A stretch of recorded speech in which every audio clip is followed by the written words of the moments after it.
നമസ്തേ പ്രവാസി നേരത്തിലേക്ക് സ്വാഗതം. ആദ്യം പ്രധാന വാർത്തകൾ. അരുംകൊല്ലയിൽ വിറങ്ങലിച്ചു കേരളം. ആലപ്പുഴ വെള്ളക്കിണറിൽ ബിജെപി നേതാവിനെ വെട്ടിനുറുക്കിയത് അമ്മയുടെയും ഭാര്യയുടെയും മുന്നിലിട്ട. മുഖം വികൃതമാക്കി ശരീരത്തിൽ 20 വെട്ടുകൾ. കൊല്ലപ്പെട്ട OBC മോർച്ച സംസ്ഥാന സെക്രട്ടറി അഡ്വക്കേറ്റ് രഞ്ജിത്ത് ശ്രീനിവാസിന്റെ മൃതദേഹത്തോട് അവഗണന കാട്ടി പോലീസ്. ഇൻക്വസ്റ്റ് നടപടികൾ വൈകിപ്പിച്ചു. പോസ്റ്റ്മോർട്ടം നാളേക്ക് മാറ്റി.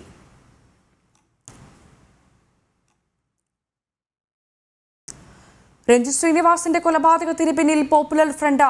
അക്രമികളെത്തിയത് 6 ബൈക്കുകളിൽ. CCTV ദൃശ്യങ്ങൾ ജനം TVക്ക്. 10 മിനിറ്റ് ശേഷം പ്രതികൾ മടങ്ങുന്നതും ദൃശ്യങ്ങളിൽ. കൊലപാതകത്തിൽ വ്യാപക പ്രതിഷേധം. നാളെ കളക്ടറേറ്റിൽ സർവകക്ഷി യോഗം. ആലപ്പുഴയിൽ കൊലപാതകങ്ങളിൽ ദുഃഖവും നാണക്കേടും തോന്നുന്നുവെന്ന് ഗവർണർ ആരിഫ് മുഹമ്മദ് ഖാൻ. രാഷ്ട്രീയ കാരണങ്ങൾ കൊണ്ട് മരണമുണ്ടാവരുതെന്ന് ഗവർണർ. കേരളത്തിലെ പോപ്പുലർ ഫ്രണ്ട് ഭീകരതയ്ക്കെതിരെ കർശന നടപടിയെടുക്കാൻ ഒരുങ്ങി കേന്ദ്രം. കേന്ദ്ര ആഭ്യന്തര സഹമന്ത്രി നിത്യാനന്ദ റായ് നാളെ കേരളത്തിൽ.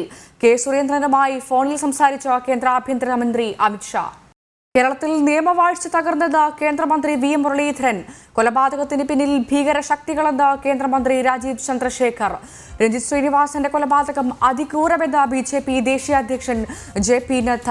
പോപ്പുലർ ഫ്രണ്ട് ശ്രമം വർഗീയ കലാപം സൃഷ്ടിക്കാനെന്ന് K. Surendran. Police കൊലപാതകികളുടെ ചെയ്തികൾക്ക് മറപിടിക്കുന്നുവെന്ന് Valsan Thillankeri.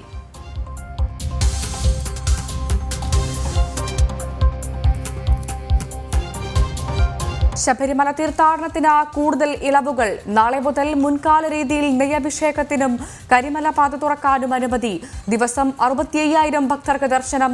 Virtual queue വഴി 60,000 പേർക്കും.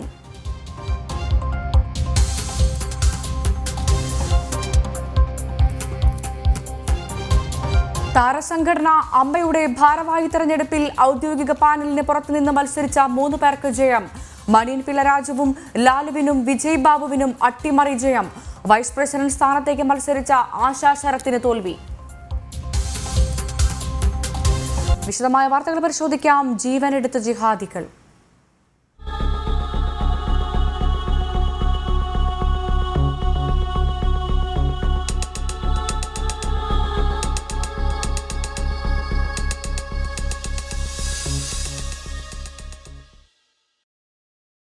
OBC മോർച്ച സംസ്ഥാന സെക്രട്ടറി അഡ്വക്കേറ്റ് രഞ്ജിത്ത് ശ്രീനിവാസനെ ഇസ്ലാമിക തീവ്രവാദ സംഘടനയായ പോപ്പുലർ ഫ്രണ്ട് ഭീകരർ കൊലപ്പെടുത്തി.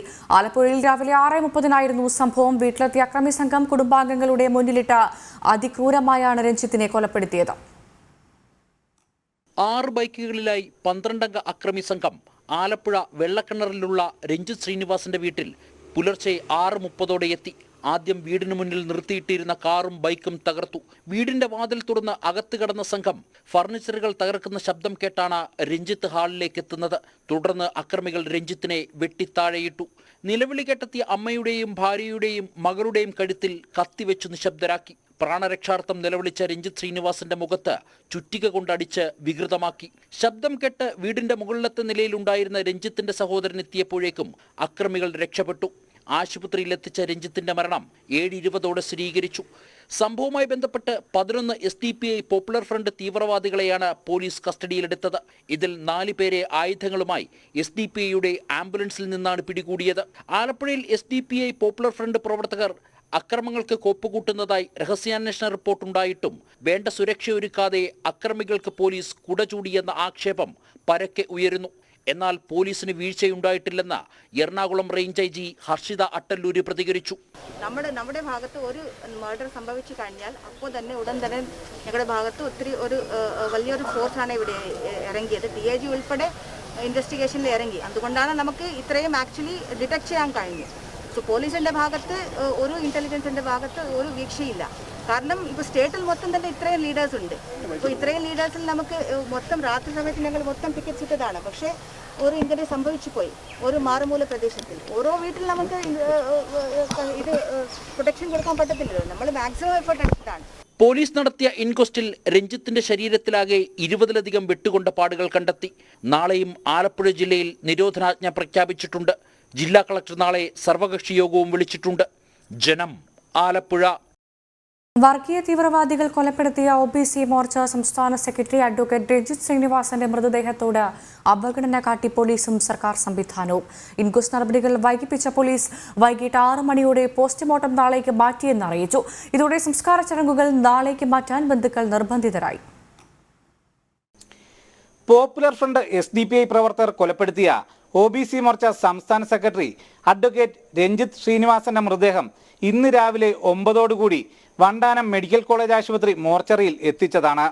എന്നാൽ ഇൻക്വസ്റ്റ് നടപടികൾ ആരംഭിച്ചത് ഉച്ചയ്ക്ക് ശേഷം 3 ഇതിനുശേഷം വൈകിട്ട് 6 വരെ രഞ്ജിത്തിന്റെ ബന്ധുക്കളും BJP RSS പ്രവർത്തകരും പോസ്റ്റ്മോർട്ടം ആരംഭിക്കുന്നതും കാത്ത് മോർച്ചറി പരിസരത്ത് കാത്തുനിന്നു.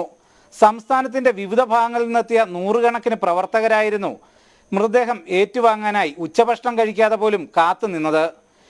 ഇതേസമയം പൊതുദർശനത്തിനും സംസ്കാര ചടങ്ങുകൾക്കുമുള്ള ഒരുക്കങ്ങളും പൂർത്തിയാക്കിയിരുന്നു. ഈ സമയമാണ് ഇന്ന് പോസ്റ്റ്മോർട്ടം നടത്താനാകില്ലെന്ന് പോലീസ് അറിയിച്ചത്. ഈ നടപടി മൃതദേഹത്തോട് പോലും കാണിച്ച അനാദരവാണെന്ന് BJP സംസ്ഥാന അധ്യക്ഷൻ K. സുരേന്ദ്രൻ കുറ്റപ്പെടുത്തി. ദാരുണമായ കൊലപാതകം നടന്നതിന് ശേഷവും ആ മൃതദേഹത്തോട് തികഞ്ഞ അനാദരവാണ് പോലീസിന്റെ ഭാഗത്തുനിന്നുണ്ടായിരിക്കുന്നത്. ഇന്ന് രാവിലെ ബന്ധുക്കളോടും പാർട്ടി പ്രവർത്തകരോടും പോലീസ് പറഞ്ഞത് പരമാവധി വൈകുന്നേരം 5 മണിയോടുകൂടി എല്ലാ നടപടിക്രമങ്ങളും പൂർത്തിയാക്കി മൃതദേഹം വിട്ടുകൊടുക്കാൻ സാധിക്കുമെന്നുള്ളതാണ്. അതനുസരിച്ചാണ് പാർട്ടി പ്രവർത്തകരും ബന്ധുക്കളും ശവസംസ്കാര ചടങ്ങുകൾ ഉൾപ്പെടെയുള്ള എല്ലാ കാര്യങ്ങളും നിശ്ചയിച്ചത്. പോലീസുമായിട്ട് ആശയവിനിമയം നടത്തിയിട്ടാണ് ശവസംസ്കാരത്തിൻ്റെ സമയം ഉൾപ്പെടെ മാധ്യമങ്ങളടക്കം റിപ്പോർട്ട് ചെയ്തത്. പക്ഷേ പോലീസിൻ്റെ കള്ളക്കളി ഇതിൽ വളരെ വ്യക്തമാണ്. പോലീസ് മനഃപൂർവ്വം ഇന്ന് ശവസംസ്കാര ചടങ്ങ് അനുവദിക്കാതിരിക്കാൻ വേണ്ടി പോസ്റ്റ്മോർട്ടം വൈകിപ്പിക്കുകയാണ് ഉണ്ടായത്. പോലീസിന്റെ പ്രതികരണം വന്നതോടെ പ്രവർത്തകർ ശക്തമായ പ്രതിഷേധവുമായി രംഗത്തെത്തി. തുടർന്ന് നേതാക്കൾ വളരെ പ്രയാസപ്പെട്ടാണ് പ്രവർത്തകരെ സമാധാനപ്പെടുത്തിയത്.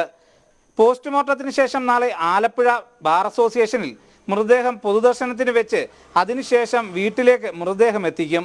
തുടർന്ന് വിലാപയാത്രയായി മൃതദേഹം ആറാട്ടുപുഴ വലിയഴീക്കലിലെ കുടുംബ വീട്ടിലെത്തിച്ച് സംസ്കാരം നടത്താനാണ് ഇപ്പോഴത്തെ തീരുമാനം. ജനം, ആലപ്പുഴ. കേരളത്തിലെ പോപ്പുലർ ഫ്രണ്ട് ഭീകരതയ്ക്കെതിരെ കർശന നടപടിക്കൊരുങ്ങി കേന്ദ്രം. കേന്ദ്ര ആഭ്യന്തര സഹമന്ത്രി നിത്യാനന്ദ റായ് കേരളത്തിലെത്തും. ആലപ്പുഴയിലെത്തുന്ന നിത്യാനന്ദ റായ് രഞ്ജിത്ത് ശ്രീനിവാസന്റെ വീട്ടിലെത്തി അദ്ദേഹത്തിന് ആദരാഞ്ജലി അർപ്പിക്കും. കൊലപാതകത്തെക്കുറിച്ച് BJP സംസ്ഥാന അധ്യക്ഷൻ K. സുരേന്ദ്രൻ കേന്ദ്ര ആഭ്യന്തരമന്ത്രി അമിത്ഷായുമായി ഫോണിൽ സംസാരിച്ചിരുന്നു. കൊലപാതകവുമായി ബന്ധപ്പെട്ട റിപ്പോർട്ട് നിത്യാനന്ദ റായ് അമിത്ഷായ്ക്ക് കൈമാറും. കേരളത്തിലെ പോപ്പുലർ ഫ്രണ്ടിന്റെ പ്രവർത്തനത്തിൽ വിശദാംശങ്ങൾ തേടി കേന്ദ്ര ആഭ്യന്തര മന്ത്രാലയം കേന്ദ്ര അന്വേഷണ ഏജൻസിക്കാണ് നിർദ്ദേശം നൽകിയത്. തുടർച്ചയായി പോപ്പുലർ ഫ്രണ്ട് നടത്തുന്ന കൊലപാതകങ്ങളിൽ രാഷ്ട്രീയ സഹായം ലഭിക്കുന്നുണ്ടോ എന്നതുൾപ്പെടെ അന്വേഷിക്കും. പോപ്പുലർ ഫ്രണ്ടിന്റെ പ്രവർത്തനങ്ങളെപ്പറ്റി വിശദമായ റിപ്പോർട്ട് സമർപ്പിക്കാനാണ് കേന്ദ്ര ആഭ്യന്തര മന്ത്രാലയം വിവിധ കേന്ദ്ര ഏജൻസികളോട് ആവശ്യപ്പെട്ടിരിക്കുന്നത്. PFI നടത്തിയ കൊലപാതകങ്ങളിൽ രാഷ്ട്രീയ സഹായങ്ങൾ ലഭിച്ചിട്ടുണ്ടോ? യഥാർത്ഥ പ്രതികളെ തന്നെയാണോ പോലീസ് പിടികൂടിയത്? കേസിൽ പ്രതി ചേർക്കപ്പെട്ടവർക്ക് സാമ്പത്തിക സഹായങ്ങൾ ലഭിച്ചിട്ടുണ്ടോ എന്നീ വിവരങ്ങളാണ് ശേഖരിക്കാൻ നിർദ്ദേശം നൽകിയിരിക്കുന്നത്. കൂടാതെ കേന്ദ്ര ഏജൻസികൾക്കെതിരെ കേരളത്തിൽ പ്രതിഷേധം നടത്തിയ പോപ്പുലർ ഫ്രണ്ട് പ്രവർത്തകരുടെ വിവരങ്ങൾ ശേഖരിക്കാനും ആഭ്യന്തര മന്ത്രാലയം ആവശ്യപ്പെട്ടിട്ടുണ്ട്. തീവ്രവാദ ബന്ധമുള്ള PFI നേതാക്കൾ നേരത്തെ തന്നെ കേന്ദ്ര ഏജൻസികളുടെ നിരീക്ഷണത്തിലാണ്. തുടർച്ചയായി കേരളത്തിൽ PFI നടത്തുന്ന കൊലപാതകങ്ങളിൽ ഭരണ അനുകൂല രാഷ്ട്രീയ പാർട്ടിയുടെ സഹായങ്ങൾ ലഭിച്ചിട്ടുണ്ടോ എന്നാണ് പ്രധാനമായും പരിശോധിക്കുന്നത്. കേന്ദ്ര രഹസ്യാന്വേഷണ ഏജൻസിക്കും NIA-ക്കുമാണ് വിവരങ്ങൾ ശേഖരിച്ച് റിപ്പോർട്ട് നൽകാൻ കേന്ദ്ര ആഭ്യന്തര മന്ത്രാലയം നിർദ്ദേശം നൽകിയിരിക്കുന്നത്. ജനം, ഡൽഹി. BJP പ്രവർത്തകർക്ക് കേരളത്തിൽ ജീവിക്കാൻ കഴിയാത്ത സാഹചര്യമാണെന്ന് കേന്ദ്രമന്ത്രി V. മുരളീധരൻ. നിയമവാഴ്ചയുടെ പരാജയമാണ് ഈ കൊലപാതകത്തിലൂടെ വ്യക്തമാവുന്നത്. അക്രമികൾക്ക് എന്തു ചെയ്താലും സംരക്ഷണമെന്ന അവസ്ഥയാണുള്ളത്. ഇത് അക്രമങ്ങൾ ആവർത്തിക്കാൻ ഇടവരുത്തുകയാണെന്നും ആലപ്പുഴയിലെത്തിയ V. മുരളീധരൻ പറഞ്ഞു. കേരളത്തിൽ നിയമവാഴ്ചയുടെ തകർച്ചയാണ് സൂചിപ്പിക്കുന്നത്.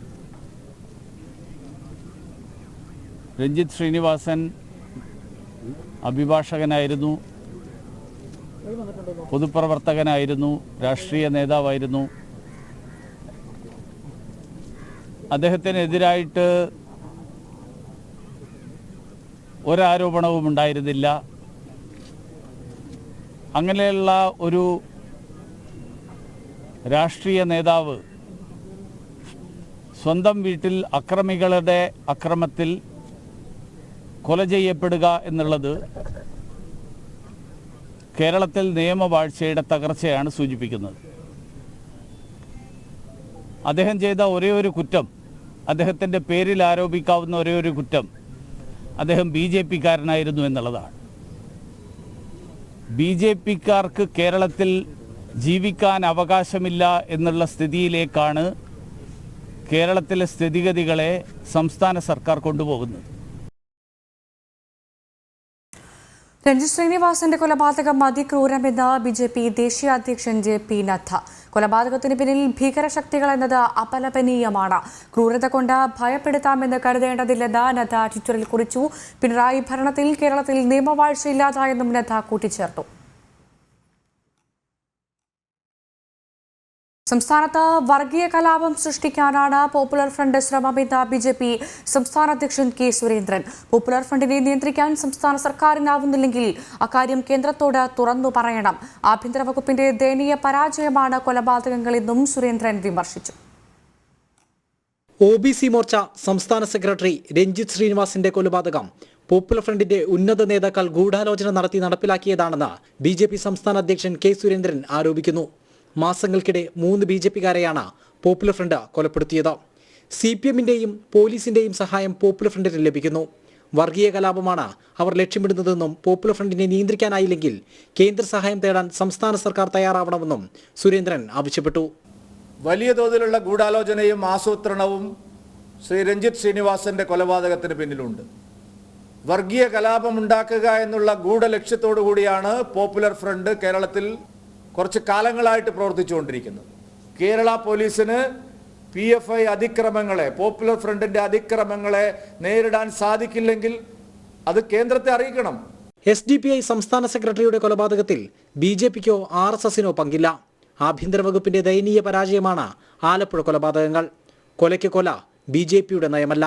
BJP-ക്കും RSS-നും കൊലയ്ക്ക് കൊല എന്നുള്ള ഒരു സമീപനം ഉണ്ടായിരുന്നെങ്കിൽ പാലക്കാടത്ത് സാധിക്കുമായിരുന്നല്ലോ. ഞങ്ങൾക്ക് അതിനുള്ള കരുത്തില്ലാത്തത് കൊണ്ടല്ലല്ലോ ഞങ്ങൾ സമാധാനത്തിന്റെ മാർഗത്തിലൂടെ ജനങ്ങളെ സംഘടിപ്പിക്കണം തീരുമാനിച്ചതാണ്. ആഭ്യന്തര വകുപ്പിന്റെ തികഞ്ഞ പരാജയമാണ് ആലപ്പുഴയിലെ സംഭവങ്ങൾക്ക് പിന്നിൽ. ഭീകരവാദികൾക്കൊപ്പമാണ് സംസ്ഥാന സർക്കാർ. മറ്റു സംസ്ഥാനങ്ങളെപ്പോലെ പോപ്പുലർ ഫ്രണ്ടിനെ നേരിടാൻ കേരള സർക്കാർ തയ്യാറാവുന്നില്ല. പകരം മുഖ്യമന്ത്രിയും CPM-ഉം പോപ്പുലർ ഫ്രണ്ടിനെ രാഷ്ട്രീയമായി സഹായിക്കുകയാണ് എന്ന് K സുരേന്ദ്രൻ കോഴിക്കോട് പറഞ്ഞു.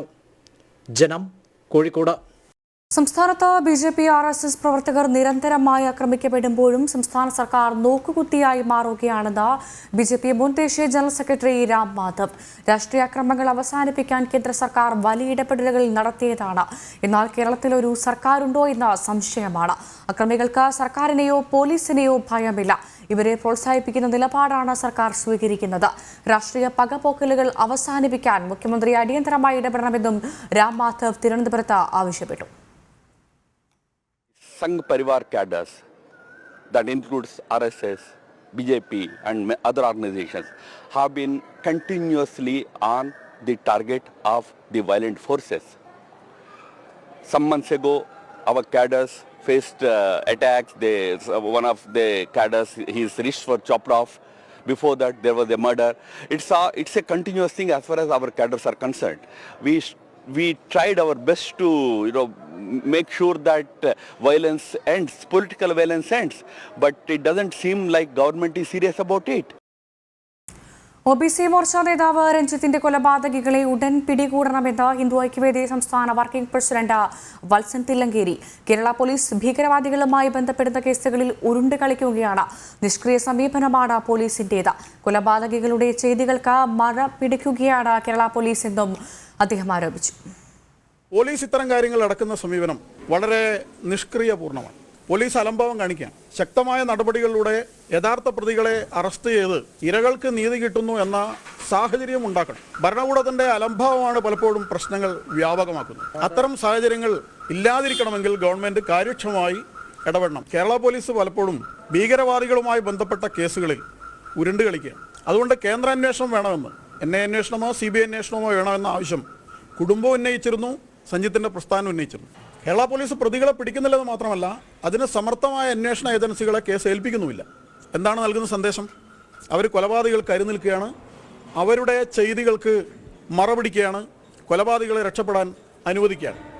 ഇത് തെറ്റായ ഹിന്ദുക്കളും ക്രിസ്ത്യാനികളും മുസ്ലിങ്ങളും ഒന്നിച്ചു മാത്രമേ കേരളത്തിൽ പരിവർത്തനത്തിന് സാധ്യമാവൂമെന്നും അതിന് ഹിന്ദു ഐക്യവേദി മുൻകൈയെടുക്കണമെന്നും ഹിന്ദു ഐക്യവേദി സംസ്ഥാന general secretary RV Babu popular ഫ്രണ്ടിനെ പോലെയുള്ള തീവ്രവാദ സംഘടനകളെ വിലക്കി നിർത്താനുള്ള എല്ലാ നടപടികളും കൈക്കൊള്ളുമെന്ന് മുൻ MLA PC ജോർജും വ്യക്തമാക്കി.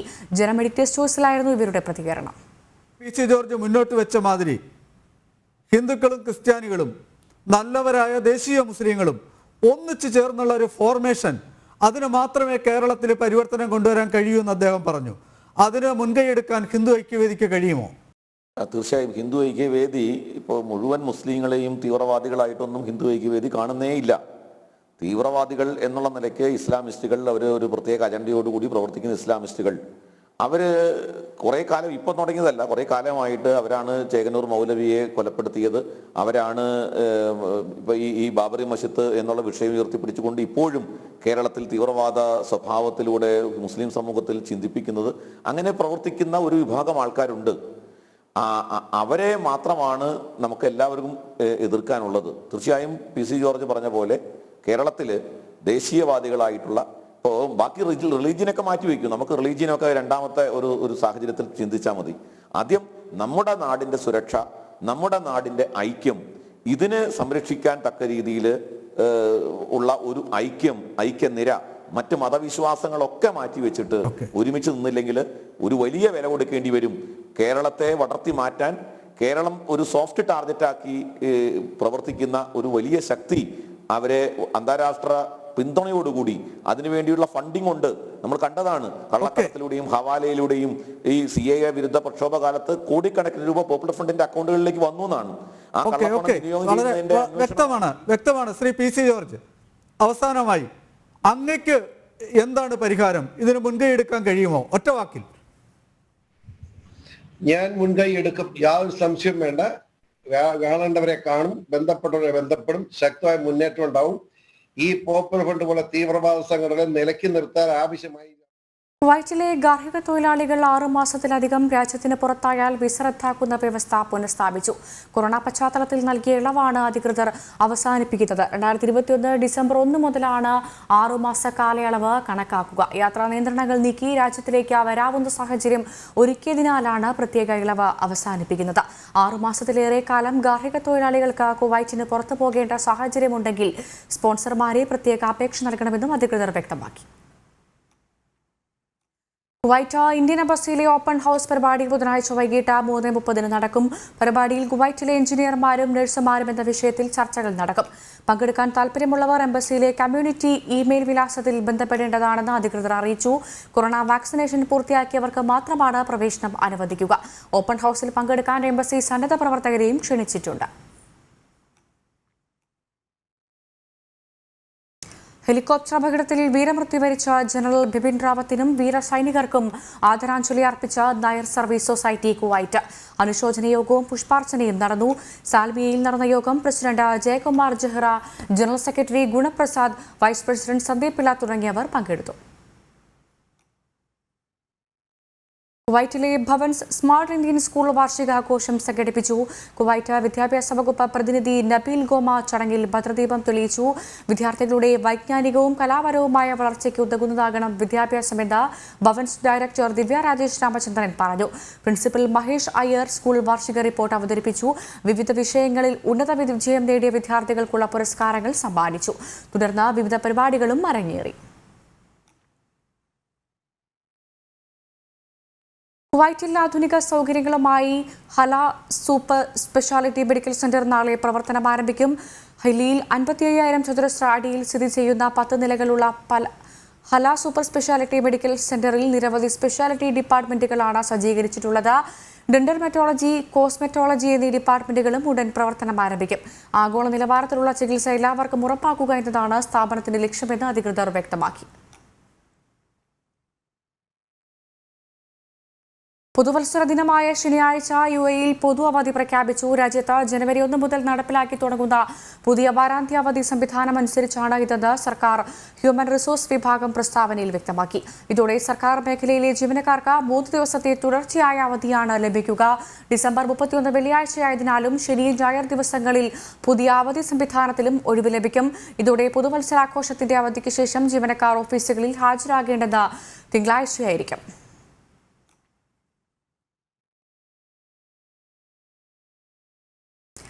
UAE-യിലെ സർക്കാർ സ്ഥാപനത്തിലേക്കുള്ള പ്രവേശനം അൽ ഫൊസൻ ഗ്രീൻ പാസ് ഉള്ളവർക്ക് മാത്രമായിരിക്കും.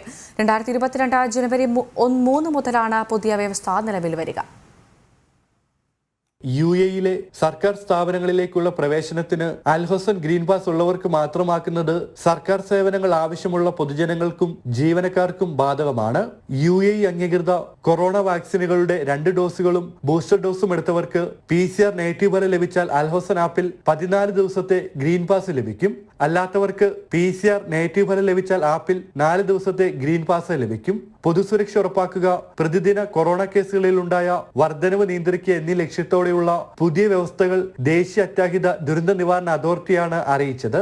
വാക്സിൻ ഇളവുള്ളവർക്ക് പ്രവേശനം അനുവദിക്കും. PCR നെഗറ്റീവ് ഫലം ലഭിച്ചാൽ 7 ദിവസത്തേക്ക് ഈ വിഭാഗക്കാർക്ക് ഗ്രീൻ പാസ് ലഭിക്കും. 16 വയസ്സിന് താഴെ പ്രായമുള്ളവർക്ക് PCR പരിശോധന നടത്തേണ്ട ആവശ്യമില്ല.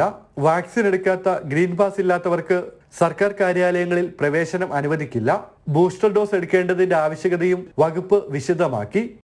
ജനം, ദുബായ്. ഇനി ശബരിമല വിശേഷങ്ങളിലേക്ക്. ശരണപാതയിൽ നിങ്ങൾക്കായി സമർപ്പിക്കുന്നത് പങ്കജ കസ്തൂരി ഓർത്തോ ഹെർബ് ടാബ്ലറ്റ്സ്. മിൽമ നെയ്യ്, ഭക്തി പോലെ പരിശുദ്ധം.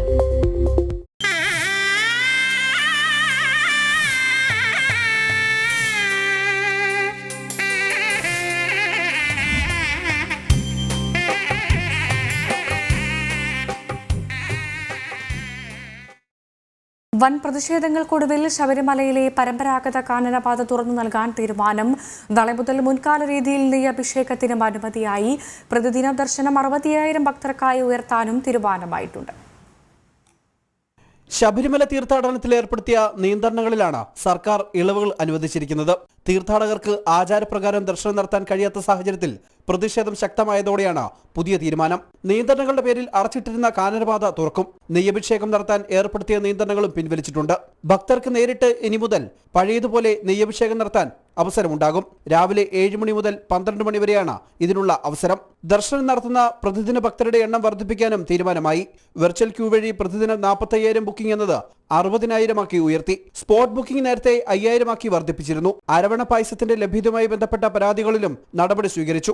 കൊറോണ സാഹചര്യത്തിൽ അയവ് വന്നിട്ടും ശബരിമല തീർത്ഥാടനത്തിൽ ഇളവുകൾ അനുവദിക്കാൻ നേരത്തെ സർക്കാർ തയ്യാറായിരുന്നില്ല. തുടർന്ന് ഹിന്ദു ഐക്യവേദി ഉൾപ്പെടെയുള്ള ഹൈന്ദവ സംഘടനകൾ ശക്തമായ പ്രതിഷേധ പരിപാടി ആരംഭിച്ചതോടെയാണ് ശബരിമലയിലെ നിയന്ത്രണങ്ങളിൽ സർക്കാർ കൂടുതൽ ഇളവുകൾ അനുവദിച്ചിരിക്കുന്നത്. ഭക്തരുടെ ബുദ്ധിമുട്ടുകൾ ഒഴിവാക്കാൻ ഇളവുകൾ ആവശ്യപ്പെട്ട് ദേവസ്വം ബോർഡും സർക്കാരിന് കത്ത് നൽകിയിരുന്നു. ജനം, തിരുവനന്തപുരം. വയനാട്ടിലെ കുറുക്കൻമൂലയിൽ നാട്ടിലിറങ്ങിയ കടുവയെ ഇന്നും പിടികൂടാനായില്ലെന്ന് വനം വകുപ്പ് ഉദ്യോഗസ്ഥർ. കടുവ കാടിനുള്ളിലേക്ക് പോയതായി സംശയമുണ്ട്. കാൽപ്പാടുകൾ ലഭിച്ചെങ്കിലും കടുവയെ നേരിട്ട് കാണാനായില്ലെന്ന് DFO അറിയിച്ചു. ഇന്നു രാവിലെയും വനം വകുപ്പ് ഉദ്യോഗസ്ഥർ കടുവയുടെ പുതിയ കാൽപ്പാടുകൾ കണ്ടെത്തിയിരുന്നു. ഇവ പിന്തുടർന്നായിരുന്നു തിരച്ചിൽ. ഉച്ചവരെ കടുവയുടെ സാന്നിധ്യം ട്രാക്കിംഗ് സംഘത്തിന് വ്യക്തമായിരുന്നു. എന്നാൽ പിന്നീട് തിരച്ചിലിൽ പുരോഗതിയുണ്ടായില്ല. കടുവ കാടിനുള്ളിലേക്ക് പോയിരിക്കാമെന്നും കടുവയുടെ സഞ്ചാരം കുറഞ്ഞതായും DFO അറിയിച്ചു. നമുക്ക് ഈ കാട്ടിൽ നമുക്ക് ഇത്ര വീക്കായ ഒരു ടൈഗർ ആയതുകൊണ്ട് തന്നെ അത്ര ദൂരം പോയി മറ്റൊരു ടെറിട്ടറിയിലേക്ക് കയറി ചെല്ലാനുള്ള സാധ്യതകൾ കുറവാണ്. നിങ്ങൾ ആദ്യമേ ചോദിച്ചതുപോലെ തന്നെ നമുക്ക് വൈൽഡ് ലൈഫ് സാങ്ച്വറി ഏരിയയിലും മറ്റ് ടൈഗേഴ്സും ഉണ്ട്. അപ്പോൾ ഇങ്ങനെ ചെല്ലുകയാണെങ്കിൽ അവിടെ ഒരു ഫൈറ്റിനൊക്കെയുള്ള സാധ്യതകളുണ്ട്. അതുകൊണ്ട് തന്നെ കാടിനുള്ളിലാണെങ്കിൽ നമ്മുടെ നാട്ടിലേക്ക് ഇറങ്ങുന്ന മൂവ്മെൻറ്റ് കുറഞ്ഞാൽ നാട്ടിലുള്ള കാറ്റിൽ ലിഫ്റ്റിംഗ് കുറഞ്ഞു കിട്ടുമെന്നുള്ള ഒരു പോസിബിലിറ്റിയാണ് നമുക്കതിലുള്ളത്. 4 ദിവസമായി കടുവ ഇരപിടിക്കാത്തതിനാൽ സമീപ പ്രദേശത്തുള്ളവർ കരുതിയിരിക്കണമെന്നും DFO മുന്നറിയിപ്പ് നൽകി. കാടിനുള്ളിലെ കൊല്ലിയുള്ള ഭാഗങ്ങളിലേക്ക് നിരീക്ഷണ ക്യാമറകൾ മാറ്റി സ്ഥാപിച്ചിട്ടുണ്ട്. രാത്രി പെട്രോളിംഗ് തുടരുമെന്നും വനംവകുപ്പ് ഉദ്യോഗസ്ഥർ അറിയിച്ചു. ജനം, വയനാട്. ഗജരാജൻ മംഗലാംകുന്ന് രാമചന്ദ്രൻ ചരിഞ്ഞു. ഒരു മാസത്തിനിടെ മംഗലാംകുന്ന് ആനത്തറവാട്ടിൽ നിന്നും വിടവാങ്ങുന്ന മൂന്നാമത്തെ ഗജവീരനാണ് രാമചന്ദ്രൻ. നേരത്തെ മംഗലാംകുന്ന് രാജൻ, മംഗലാംകുന്ന് കർണൻ, മംഗലാംകുന്ന് ഗജേന്ദ്രൻ എന്നീ ആനകൾ ചരിഞ്ഞിരുന്നു. ജില്ലയിൽ ഇനി അവശേഷിക്കുന്നത് 29 ആനകളാണ്.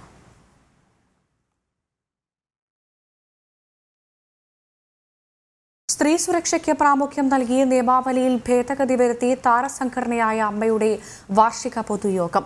സംഘടനയുടെ വൈസ് പ്രസിഡന്റുമാരായി മണിയൻ പിള്ള രാജുവും ശ്വേതാ മേനോനും തിരഞ്ഞെടുക്കപ്പെട്ടു. പ്രസിഡന്റായി മോഹൻലാലും ജനറൽ സെക്രട്ടറിയായി ഇടവേള ബാബുവും എതിരില്ലാതെ തിരഞ്ഞെടുക്കപ്പെട്ടിരുന്നു. താരസംഘടനയായ അമ്മയുടെ വാർഷിക പൊതുയോഗത്തിലാണ് സ്ത്രീകൾക്കെതിരായ അതിക്രമങ്ങൾ നേരിടുന്നതിനുള്ള ഇന്റേണൽ കമ്മിറ്റി രൂപീകരിക്കുന്നതടക്കം നിലവിലുള്ള ആവശ്യങ്ങൾ ഉൾക്കൊണ്ടുകൊണ്ട് നിയമാവലിയിൽ ഭേദഗതി വരുത്തിയത്. ലഹരി കേസുകളിൽപ്പെടുന്ന അമ്മ അംഗങ്ങൾക്കെതിരെ നടപടി ഉണ്ടാകും. സംഘടനയ്ക്കെതിരെയുള്ള പരസ്യ പ്രസ്താവന വിലക്കിയതായും ഭാരവാഹികൾ അറിയിച്ചു. മദ്യം, ലഹരി മരുന്നുകളെല്ലാം ഉപയോഗിച്ചിട്ടുള്ള പ്രശ്നങ്ങൾ വളരെ ശക്തമായിട്ട് അതിന് ഈ സംഘത്തിനകത്ത് പറഞ്ഞിട്ടുണ്ട്. ബയോയിൽ അത് ചെയ്യുന്ന പ്രവൃത്തികൾക്ക് നമ്മൾ ശക്തമായ നടപടി എടുക്കുന്നതാണ് ഒന്നാമത്തെ കാര്യം. നമ്മുടെ സ്ത്രീകൾക്ക് വേണ്ടിയുള്ള ഒരു കമ്മിറ്റി, അതിനകത്ത് ICC കമ്മിറ്റി, അതിനകത്ത് അംഗങ്ങൾ ആരൊക്കെയാണ് വേണ്ടത് എന്ന് നിർദ്ദേശം ഉണ്ടായിട്ടുണ്ട്. അതേസമയം ഇന്ന് നടന്ന നിർവാഹക സമിതി തെരഞ്ഞെടുപ്പിൽ വൈസ് പ്രസിഡന്റുമാരായി മണിയൻ പിള്ള രാജുവും ശ്വേതാ മേനോനും തെരഞ്ഞെടുക്കപ്പെട്ടു.